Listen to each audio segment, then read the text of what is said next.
नमस्कार. मी सध्या श्रीमंत सयाजीराव गायकवाड यांच्या जन्मभूमीमध्ये आहे. महाराजा सयाजीराव गायकवाड त्यांची कर्मभूमी जरी गुजरात असली, तरी नाशिक जिल्ह्यातील कवळाणे हे गाव त्यांचं जन्मगाव आहे, तालुका मालेगाव. आणि या कवळाणेमध्येच त्यांचा भव्य असा हा राजवाडा आहे. सुंदर आखीव रेखीव अशी ही इमारत आहे. वास्तुकलेचा अत्यंत चांगला नमुना आपल्याला इथं पाहायला मिळतो. 2 चौकी, 2 मजली ही इमारत आहे. इथले जे केअरटेकर आहेत चक्रपाणी, त्यांनी सांगितलं की मधून तुम्हाला वाडा पाहता येईल, शूटिंग मात्र करता येणार नाही. तुम्हाला यासाठी सत्यजित दिलीपसिंग गायकवाड हे जे राजे आहेत त्यांची परमिशन घ्यावी लागेल. ती परमिशन मी तुम्हाला मिळवून देतो. त्यानंतर आपण मधली शूटिंग करू. तर परत एकदा मी इथे येणार आहे आणि शूटिंग करणार आहे. मूळ हा जो वाडा आहे तो पूर्वी लहानपणी हा नव्हता, परंतु जेव्हा ते बडोदा संस्थानचे राजे झाले त्यानंतर त्यांनी 1885ला या वाड्याचं बांधकाम त्यांनी केलेलं आहे. पूर्ण 2 मजली बिल्डिंग आहे ही. दगडी बांधकाम आहे आणि एकदम कोरीव काम त्याच्यावर केलेलं आहे. घडीव दगड आहे आणि मध्ये सागवान शिसम याचा पुरेपूर वापर केलेला आहे. दगडाचे खांब आहेत, मध्ये त्याच्यावर नक्षी काढलेली आहे. त्याचबरोबर जे लाकडाचे खांब आहेत त्याच्यावर सुद्धा फार सुंदर अशी त्यांनी नक्षी काढलेली आहे. आणि मी तुम्हाला मधून परमिशन नसली तरी नक्षीकाम किती सुंदर असावं याचा नमुना मी तुम्हाला दाखवतो. त्यांचा जो बाहेरचा दरवाजा आहे तो बाहेरच्या दरवाजा ते शूट करण्यासाठी त्यांनी परमिशन दिलेली. तर मी तुम्हाला बाहेरचा एक दरवाजा दाखवतो. या का इकडे या. तर या वाड्याला साधारणतः 1 2 3 4 5 6 7 7 पायऱ्या चढून वर जावं लागतं. त्यानंतर थोड्या रिनोव्हेट केलेलं आहे. हा वाडा 1885ला बांधलेला आहे आणि सयाजीराव गायकवाड महाराजांनी राजे झाल्यानंतर स्वतःसाठी ते वाडा बांधलाच, परंतु त्यांच्या भाऊबंदासाठी सुद्धा त्यांनी इथं वाडे बांधलेले आहेत. एकूण 7 वाडे इथं त्यांनी बांधलेले आहेत. त्यापैकी 2 वाडे आता त्याची पडझड झालेली. बाकीचे सुद्धा वाडे जे आहेत त्याचा जीर्णोद्धार होणं, डागडुजी होणं फार गरजेचं आहे. त्याकडे लक्ष देणं फार गरजेचं आहे. इथं मात्र सत्यजित सिंग सारखे इथं येत असल्यामुळं त्यांनी इथली डागडुजी केलेली आहे. त्यामुळे आपल्याला हा जो वाडा आहे तो चांगल्या स्थितीत पाहायला मिळतोय. तर आपण ह्या 7 पायऱ्या चढल्यानंतर तुम्ही पाहताय हे 5 दगडी खांब आहेत, हे घडीव आहेत, हे सगळे किती नक्षी काम आहे. हा सुद्धा चुनखडीयुक्त दगड आहे. त्याच्यावर सुद्धा तुम्ही नक्षी काम पाहू शकता किती आखीव आहे. वर जर पाहिलं तर महरूपी कमान आहे वरच्या बाजूची आणि ती पण दगडाची आहे, महरूपी कमान. आणि ही ओसरी आहे, तर दोन्ही बाजूला ओसरी आहे. आणि इथं एक आणखी तुम्हाला दाखवायचं राहिलेलं आहे. इथं आपण जी लाकडी पार्टिशन करतो ना मध्ये, तसंच इथं पार्टिशन ही दगडाची कोरीव आहे. ती दगडाचं पार्टिशन केलेलं आहे. या खिडक्या बनवल्यासारखं एकदम सुंदर असं डंबेल्सच्या आकाराचं हे कोरीव काम आहे दगडामध्ये. आणि या ओसरी मधून आपल्याला मुख्य एंट्रन्स आहे ते इथं जाता येतं. हे पहारेकरी आहेत. इथे एक पहारेकरी आहे आणि इथं एक पहारेकरी आहे. तुटफूट झालेली आहे. हा त्याचा दरवाजा आहे मुख्य. पहा तुम्ही किती कोरीव काम आहे. वरची गणेशपट्टीमध्ये तर एवढं मस्त कोरीव काम आहे. मध्ये गणेशाची मूर्ती आहे. बाकी त्याला वेलपुट्टी काढलेली आहे त्यांनी. आणि त्याची ही चौकट आहे, बाकी ते रुंद चौकट आहे. हे साधारणतः 1-1.5 फूट चौकट असेल ही. आणि ही कडी पण आहे त्यामध्ये लावण्यासाठी, बाहेरून लावण्यासाठी. बाकीच्या ह्या फिरक्या बिरक्या जवळपास पडलेल्या दिसत आहेत. त्याला फिरक्या होत्या. ह्या इथं छिद्र दिसतात तुम्हाला. त्या फिरक्याने पितळी फिरक्या होत्या त्या पडलेल्या आहेत. ही जर ओसरी पाहिली तुम्ही तर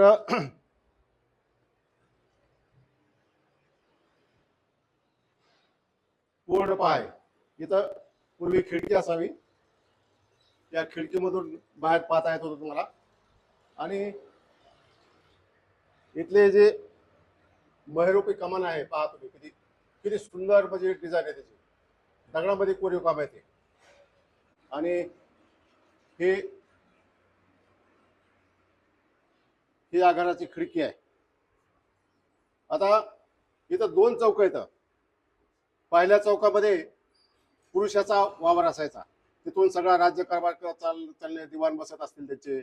आणि मधला चौक आहे दुसरा, तो मात्र पूर्ण महिलांच्या ताब्यात असल्यासारखा असायचा पूर्वीच्या काळामध्ये. त्यावेळेस स्पर्धा पद्धत होती.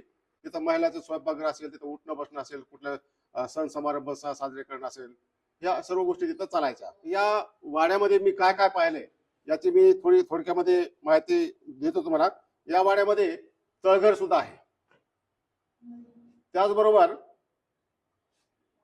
खालच्या मजल्यामध्ये एक विहीर आहे पाणी पिण्याची. आणखी तिथं विहिरीमध्ये पाणी आहे. त्या विहिरीचंच पाणी इथं पिलं जातं. त्यानंतर मध्ये तळघर जे आहे त्यामध्ये लाकडी जिना आहे जाण्यासाठी खाली, आणि वर दुसऱ्या मजल्यावर जाण्यासाठी सुद्धा फार आखीव अशी लाकडी जिना येतात. त्यामध्ये एक तुरीचा जिना म्हणून ओळखला जातो. तो फार सुंदर आहे. असा गोल गोल गोल गोल फिरत वर जातो तो. आणि त्या तळघरामध्ये एक जुन्या टाईपची फार मोठी तिजोरी आहे लोखंडाची. 2 हाताने तिचं झाकण उघडावं लागतं. ते 2 चौक आहेत, त्याच्या बाजूला ओसरी आहेत, आणि ओसरीच्या बाजूला प्रशस्त अशा 20-25 रूम्स आहेत तिथं. सयाजीराव गायकवाड महाराज जे आहेत त्यांनी 1885ला आपल्या भाऊबंदासाठी आपल्यासाठी जे वाडा बांधला, त्याचे जे काम आहे या वाड्याचं, त्या वाड्याचं काम आहे डोसाजी लुकमनजी. आणि त्याचे जे मिस्त्री होते तर श्रीधर लीलाधर यांनी ते काम केलेले. आणि याचे जे आर्किटेक्चर होते, जे योजक होते, ते होते मेस्तनजी दोराबजी खंडाळेवाले. की मधल्या ज्या भिंती आहेत, वरचे जे छत आहेत, त्याला नैसर्गिक कलर दिलेला आहे. आणि नैसर्गिक कलर मध्ये फार सुंदर असे चित्र काढलेले आहेत. आता बरेचसे जे तिथले जे चित्र आहेत ते काळाच्या ओघात थोडे डिम झालेले आहेत, म्हणजे त्याचा कलर उडून गेलेला आहे. परंतु आणखी त्याच्या खानाखुणा ज्या आहेत त्या आपल्याला तिथे पाहायला मिळतात. या वाड्याच्या पाठीमागच्या बाजूला जर तुम्ही गेले, त्यांनी बांधलेले त्यांच्या भाऊबंदाचे वाडे तुम्हाला आणखी पाहायला मिळतात. त्याची जर पडझड व्हायला सुरुवात झालेली आहे, कारण त्याची डागडुजी कोणी करत नाही. त्यातल्या एक जो वाडा आहे त्यांच्या भावाचा, भूपेंद्र सिंगचा एक वाडा आहे, तो पण फार पाहण्यासारखा आहे. आणि उज्ज्वल सिंगचा पण वाडा आहे, तिथं शाळा भरत होते पूर्वी. आणि त्याची डागडुजी केली तर ती आणखी चांगले वाडे होऊ शकतात. एका घरामध्ये आणखी त्यांचे जे पूर्वज आहेत सयाजीराव महाराजांचे भाऊबंद, ते आणखी तिथे राहतात. कवळाणे जे गाव आहे ते मालेगाव तालुक्यात आहे. आणि 2011ची जर जनगणना पाहिली आपण तर साधारणतः 3-3.5 हजार लोकसंख्येचं हे गाव आहे. आता थोडी लोकसंख्या वाढलेली आहे. साधारणतः 300-400 उमऱ्याचं हे गाव आहे. या गावाला जर तुम्हाला यायचं असेल तर तुम्हाला नाशिकहून मुंबई आग्रा जो मार्ग आहे त्या मार्गाने तुम्हाला मालेगावकडे यावं लागेल. मालेगावच्या अलीकडेच थोडं नाशिकहून येताना 7-8 किलोमीटरवर उजवीकडे कवळाण्याकडे जाण्यासाठी एक रस्ता पडतो. आणि तिथून मग साधारणतः 4 ते 5 किलोमीटरवर हे तुमचं कवळाणे आहे. सयाजीरावचं कवळाणे म्हणून सुद्धा या गावाला ओळखलं जातं. हरियाणी भाषेमध्ये राजानं कवळानं असं पण म्हटलं जातं. हा वाडा बांधल्यानंतर राजे फक्त आपल्या कर्मभूमीमध्ये फक्त एकदा आलेले आहेत.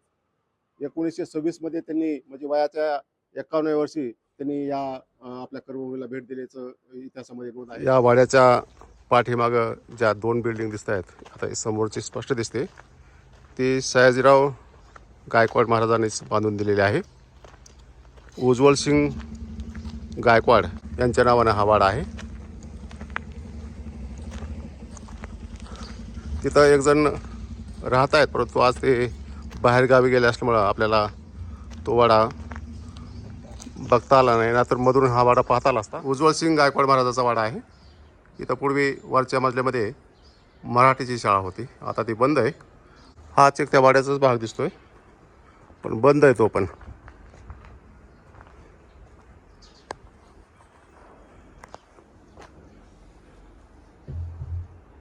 बाजूला सयाजीराव महाराजाचा मुख्य वाडा आहे. आणि त्याच्या पाठीमाग एक पिण्याच्या पाण्याचा आड पण आहे.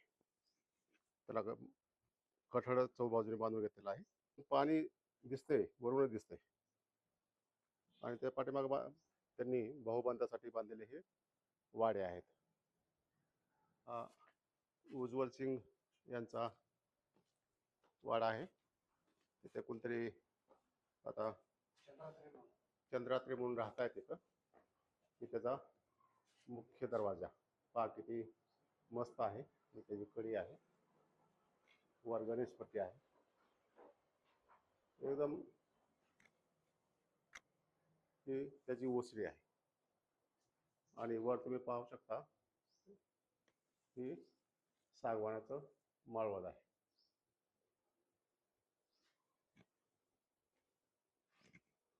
आणि हे लाकडाचे खिडक्या केलेल्या त्यांनी पार्टिशन केलेलं आहे. आणि एकदम दगडी खांब आहेत हे मजबूत असे. हे पाहत आहे वसईच्या बाजूला. आणि वरी महिरूपी कमान आहे वरच्या बाजूला.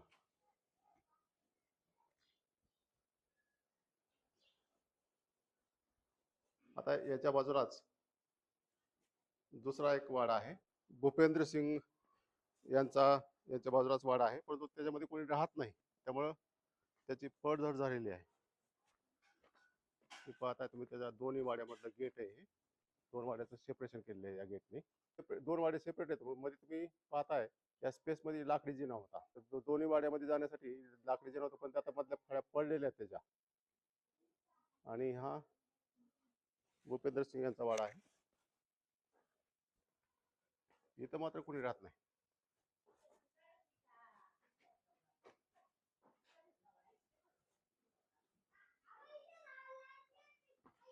हे त्याचं मेन एंट्रन्स आहे.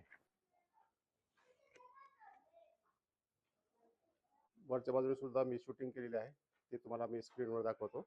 आणि ही सयाजीराव गायकवाड यांच्या वाड्याची पाठीमागची भिंत आहे. आणि या पाठीमागच्या बाजूने सुद्धा तुम्हाला एक दरवाजा दिसतोय. या दरवाज्यातून तुम्हाला पाठीमागं येता येतं.